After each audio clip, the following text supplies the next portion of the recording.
it's an iPhone event. Yeah. However, I think there'll be a run up, like anything else. But the interesting thing is that we've known about this. This isn't like a surprise. Yeah. Like we even know what the phone is. Like the phone's most likely going to be a 5G phone. So the question we have to ask ourselves is, has the news been made? Has the move been made off of the news that's been around for months? And so that's where I'm struggling to sort of parse through this thing. Yeah. Because the split happened, and then all these other things have happened, the watch, the new iPads. And so it's like, okay, what's new? Like, what's new that's happening? So I think there'll be a move. That's why I bought some more today leading up to it. I don't think there'll be a massive move after it. Again, it's the same thing we always say, unless they come out with something new that we're not expecting, which I doubt they will. Yeah. I don't think that's a move. What will be the move is the other exciting thing that nobody really talks about that I want to talk about here on the Chaos. So one thing is their merchant, I don't know if merchant services, yeah, or like their Apple Pay, their Apple Card. Right. I am so excited about this Apple Card, and nobody's talking about it. I don't understand why. I believe that in 2021, it's going to be one of the top 3 cards. Like for new people. Yeah. It's just so easy. The way they set it up, like, I think it's going to make a big splash. Now, I don't know why I came up with top 3. I just threw that random thing out there.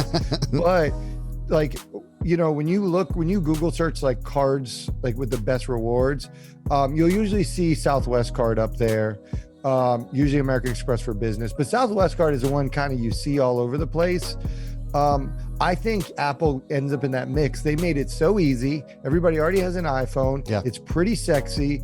They have a cult following. All the things point to this thing kicking ass. And also, I love the rewards program. It tracks right in your phone real time, and it deposits, apparently, if I'm not mistaken, it's like the next day. So it's a flat percentage cash back.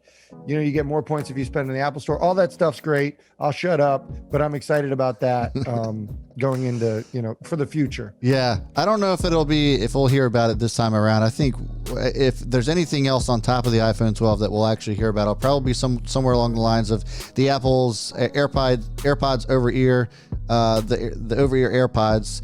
We'll probably see something about the Apple TV and the Siri remote. I think that's probably 2 or 3 key items that we'll probably see on top of the iPhone 12, but obviously iPhone 12 is going to have all of the focus there. But the Apple TV, I think, is something that they're really going to have to try to ramp up even more.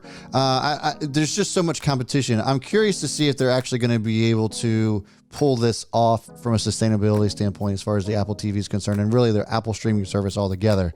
We have Amazon Prime, which in my opinion is okay. It's not great. And then obviously Netflix is just sitting on the top of the hill and probably will for the foreseeable future. But you have all these other streaming services. And so I understand Apple's need to want to keep up with all of that. I just don't know why if I was Apple, I would focus so much energy on that when I have other products, especially from the service side, to deal with. And really, they already took care of the watch stuff.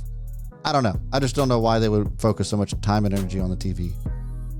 Yeah, I'm not sure they will. I think they just have a sort of a lot of irons in the fire on this one. Yeah. And so it's like investors want you to see cash. If you're sitting on a bunch of cash, see you using cash.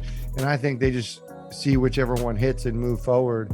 And we'll see, like, these events are great for hardware, but when you're thinking as an investor, what really matters is these other items that hit the balance sheet and hit the financials. So in addition to things like the Apple Card, you're not going to hear an announcement about the Apple Card, but you will in earnings hear the margins and the increase to bottom line. An iPad isn't great for the bottom line. Right. Merchant fees are incredible for the bottom line. And as that grows, that helps out because the more their products are diminishing returns. So like as time goes on, like a flat screen TV used to be $3,000. Now you can get the same TV for $500.